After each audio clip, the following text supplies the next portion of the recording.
we are going to kick into 2023 with the most important part of the week/year so far, and it is our Indie of the Week. And this week, we're going to take a look at some bloody miniatures. Ooh. And bloody lovely miniatures. So we're starting it off gently. So, as is my want in life, I was looking for other stuff and found bloody miniatures. It's how these things go. I just imagine you grumbling and going, just to hell with you, go bloody miniatures. Ooh. Well, generally my Google searches are like paragraphs long. Dear Google, I would like to find some miniatures that work with these ranges. Anyway, so I came at these from sort of an oblique angle, but these work beautifully for English Civil War, Border I'm Reivers, immediately on board.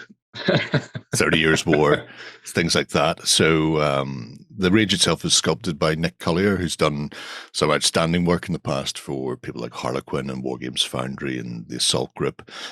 He's done other English Civil War ranges or this period for other companies. So this is made specifically to match into Bicorn and Renegade. Annoyingly, Renegade are no longer operational, which is how I found this, because it mentions Renegade on this website. Okay. Hopefully Renegade will come back because there's some World War I figures I really want / need. But these things are sent to try us. You can see those lovely pictures scrolling past there. We'll get into more of those in a little while. That's a lot of the painted images are done by peers. Oh, cool. So it's quite nice. But yeah, so these are 28mm English Civil War styly figures sculpted for skirmishy games. Pikeman's Lament, things like that would probably be quite good. Obviously, the Border Wars under Reaver Moon, they could be used in that as well, which is a game I've recently picked up. But the figures themselves are absolutely gorgeous with a really nice amount of detail. Where's our arrow? There's our arrow. Second scrolly. There we go. And I've done this. We don't have Lloyd this week. I have another indie with terrible pictures. Oh. The pictures on this one are really nice and big, and Lloyd shots and painted shots and all sorts. You're going to keep that one for when he returns. So once Lloyd gets back, there'll be something with like penny black sized stamps. I mean, you've got to do something in the new year to put that blood pressure back up to where it needs to be. Oh yeah. Without a doubt. Man, I love these. They're so good. Yeah. Oh yeah. Aren't they though? So these have been, I think they've done several small Kickstarters. Like Murder of Crows, Company of Wolves, each one sort of adds a few more sets to it, and then the range is sort of grown from there. But even at that, I mean, you can pick up the company where you get like money off buying the 4-packs individually. But the figures themselves are absolutely gorgeous. And for this period, it has that non-uniformity of uniforms. People have whatever kit they have. So, a buff coat is probably about as uniform as they get in most cases. There's a load of partisan style pikes and no two the same. Mm-hmm. There they are without. So cast weapons, or presumably then you could just drop full on massive pike spears if you want to actually form, pike blocks. Morian helm there and little sort of pot helm, the more French looking fella at the end. I like the diversity. The fact that they've gone for small skirmish means that they can really put the time and effort into the uniqueness and the character of each figure. Yeah. And they just look absolutely stonking for that. I'm fairly certain the other partisan, that's Wargame Show uses that figure. Or at least this may have been sculpted based on wherever they got that image from originally, because Partisan's been going for a while. But I digress. Constantly, people may have noticed. Shush. Here we have a bunch of duelist types. So I wonder if something like On Guard from Osprey do a bit of swashbuckling in the Border Reaver or Civil War period. Fit. Yeah. Mm-hmm. Of course, there's the new Musketeer film coming out in 2 parts. There is? Oh my God, that looks so good. Wait, in 2 parts? Come on. Yeah, it's an epic, a big French epic where everyone talks French as they should do. So. Although I quite like the BBC Musketeers as well, that was quite good. But yeah. I don't think I've seen a Musketeer in years. Not since Planchette went out for cheese 7 years ago. I never returned. Those were the last ones I've seen. It just brings me back to the old saying: you can tell a lot about someone by how they know Tim Curry. Rocky Horror Picture Show. Tim Curry. Well, no, I see. I always get him as the clown from It. No, Muppets Treasure Island. Long John Silver. That's my version of Tim Curry. I would also have accepted Clue. True. For me, it's General Bison. Oh my god. I don't know who is that. Like the Street Fighter guy? Yeah. Yes. Yeah. The terrible Jean-Claude Van Damme movie. Wait a minute, Tim Curry wasn't. Tim Curry wasn't Bison. Oh no, sorry. Hang on. Did he not play General Bison? No, right. Sorry. He played a general in Red Alert. If that's no. I have completely crossed my wires on that one. Oh dear. Look, dismounted troopers. Yes, with the lobster pops. What I quite like about painting in this period as well is that in actual fact, a lot of it's quite simple in essence because there's not a lot of stuff built onto them. So you've got to paint, the coats, the boots, the leggings, the gloves, and then you can spend a little bit of extra time on things like the belt buckles and all the accessories and that kind of thing. But in essence, it should be quite easy to get these painted up and ready on the tabletop. Yeah, I mean, buff coats and a lot of leather. Yeah. I found a fantastic way. I think it's John Barrett. Was showing how he did his leather. He paints a lot of stuff for Victrix. Right. And you start off with a really pink. Here's a little painting tip, kids. You start off with a pinkish skin tone. He uses barbarian flesh from Army Painter. And once you've got a nice solid coat of that, so if you put it on thick, one coat. If you put it on, two coats, if you put it on thinner. Yeah, just dip it. Once it's dry, you get Vallejo's sepia wash. Flood it, wait for it to dry, flood it again, wait for it to dry. And if it's like a big belt buckle or whatever, you'll notice that it will sort of sit in the middle, and then you go big belt. Then you can just go down with like a third if you want to darken. It gives an amazingly nice, rich leather, and is no work at all. Wow. So yeah, if you're doing a lot of leather, like the sword belts and scabbards and things like that, you can even boots, all of it. It's just it does the work for you. You can just walk away. My work here is done. It does look like these will keep you very entertained because you're not always painting the exact same thing over and over again. No.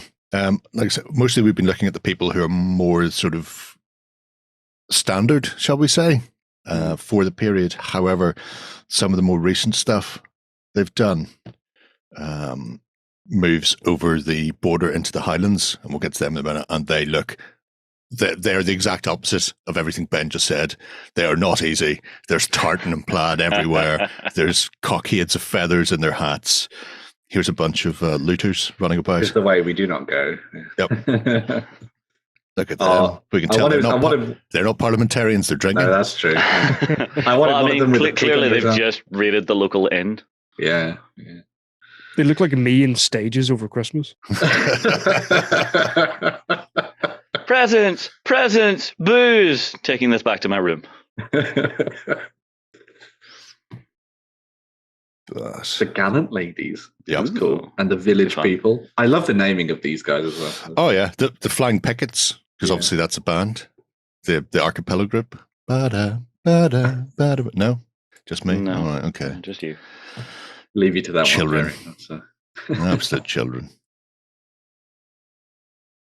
There you go, defending a castle from some terrible people. Exactly. Come and take their I've always liked the idea of running them because there was Wargames Atlantic have released a set of camp followers, but then you can also get some armed camp followers with it as well. Yes. And I really love the idea of including some ladies like this in your games without the guns out. And then the scenario is that you're trying to loot the camp and you're like, it's just a bunch of civilians there. And then it's like, guns. And oh, wait, didn't know I was in America. Things like that.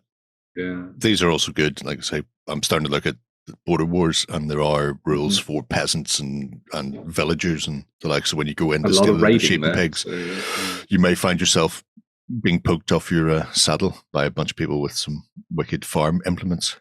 And what's the line from Pratchett? It's a bit difficult to call an unarmed civilian when he's a 6 foot tall, 200-pound guy with a fencing hook.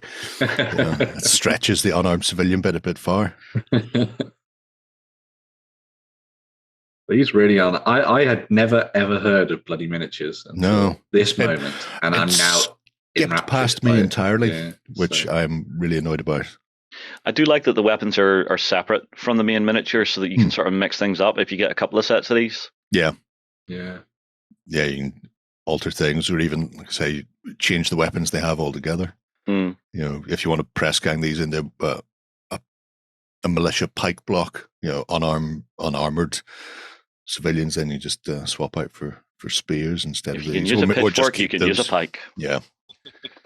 Keep them as is. I really want to see the Scots now, though. There's the chorus of disapproval. That's most of what we've just seen. Here we go. So here's the Scots. A bonny light horseman. Oh, it gets better than that. The descriptions that go with, there was one for the Black Douglas and a few friends, and every line it gets progressively more Scots. Come hey down from the Brun. These guys, obviously, Covenanters, perfect for English Civil War, but again, late Border Reaver period, just the start of the 1600s, you can get away with them in there as well. With musket, claymore. I've just seen how the URL for this is copy of a copy of the Gallant Ladies. They're clearly not bothered too well with it. You gotta love it when an admin doesn't update it. Maybe these are Gallant Ladies. That's what they do on their day off. To be brutally honest, if our URL's updated in the same way, you'd find every post I made is a copy of a copy of a copy of a copy. That's something you did 6 years ago. Because that's how I work out how posts get made. Right. That's so good. Yeah. Oh, I never want to have to paint tartan. I'm just going to put it out there. I never want to paint tartan. Why not? It's just because I would go blind. No, it's super easy. Barely an inconvenience. And these ones aren't even the worst. They're mostly on big bedrolls. It's when you hit the guys who've got them on the bonnets instead. Oh, gotcha. Then that's a whole other world. Yeah. And here we have a block with Lochaber axes. I loved the Scots Lochaber axe. Put a boat hook on the back of it, hook people out of the saddle, and then chop them into bits. Efficient. It'll teach you to be up on a horse when I'm down here in the mud. That's how that one goes. Just a bigger target. Yeah. Well, I mean, you're easily spotted. That's true. Yeah. You get into musket range quicker. That's the. They are spanking gorgeous. They really are good. I like that the site has like a good selection of them, sort of individually and in groups, and then you get the sort of painted versions as well. Yeah. So you can get a good look at exactly what you're going to be getting your hands on. Which is you can also nice. pick up additional weapons and heads. So if you want to do something specifically. Yeah, I do love the naming on that. Getting a head. You're getting many heads. I mean, it's all about the puns, which I'm a big fan of anyway. But if you like how the shop is set out, then you'll like this. Like I said, Piers did a lot of the painting, and as we all know, Piers likes to do an awful lot of in situ photographs and stuff. Yeah. So I don't know if he did these or if the owner decided to throw them in, but nice comparisons. Oh god! But it's when you hit this point, you just Oh, start getting nice little diorama setups, and you're going, "Oh, right." All So the I'm yes. going to be stealing that idea for buildings. All the give me now. Just such an evocative period of just brutality. Yeah. I mean, it's kind of that step between when it's just like, muskets are coming in, but we still like our swords. Well, muskets are coming in, they can't hit anything. Yeah. So stab people with stabby things. And folks knocking on the door to make sure they can get the... we can't come in, but could you please bring the prisoners outside? Yeah. And so cool. You can see the whole host of things. So from the likes of the storming party with the axes and the like for taking down doors to the village defenders. It's a really, really nicely presented site and a fantastic looking range as well. I'd love to know where some of the terrains come from. Well, that's Renedra's Plastic Castle. Most of the rest of the stuff looked like it's possible. So I remember when we looked at the English Civil War back when I was flirting with the idea of it. And I think the range that I'd looked at was the Warlord stuff. So the pike and shot range and that kind of thing. But I think what's quite nice about this is that it gives you a lot more of those individual characterful models that I was looking for with that collection. And so, this is more aimed for skirmish than mass, which is what I'd want to do. Yeah. I wouldn't want to do like big. I mean, there is something to be said about massive big ranks of pikemen and all that kind of thing, and big musket shots and that stuff, and cannons and things. But I quite like the idea of doing those smaller raiding parties and that kind of thing, playing as the Roundheads and the Cavaliers and stuff. So yeah, it's definitely a way to go. Like I say, the range is constantly growing. I think the Scots came in November, from what I can see on the site. So, and they tend to do Kickstarters, what you're saying, but certainly the initial ones were Kickstarters, right? To build it up. So whether or not they're still going that way, I'm not sure. I'll have to delve more deeply. Defend the bees. You can't take our honey. But yeah, definitely worth checking out if you're interested in such cool scene. 16th, 17th century period. And, they don't just have to be English Civil War or Border Reivers. You don't have to stay in Great Britain. You can take them for 30 Years' War. Do the massive kickoff around Germany, Sweden, Denmark, all of those. They work perfectly for that. You'll probably even press gang a few in as, press gang a few in as conquistador types, maybe, depending on the model add a few question. Feathers. Depending on the model in question. Anyway, but there we are. That's bloody miniatures. They're bloody fantastic. Good start to the year with that one. Very good. I think so. Right. I'm spent now. We should take a swish, and when we come back, we'll be having a look at the news.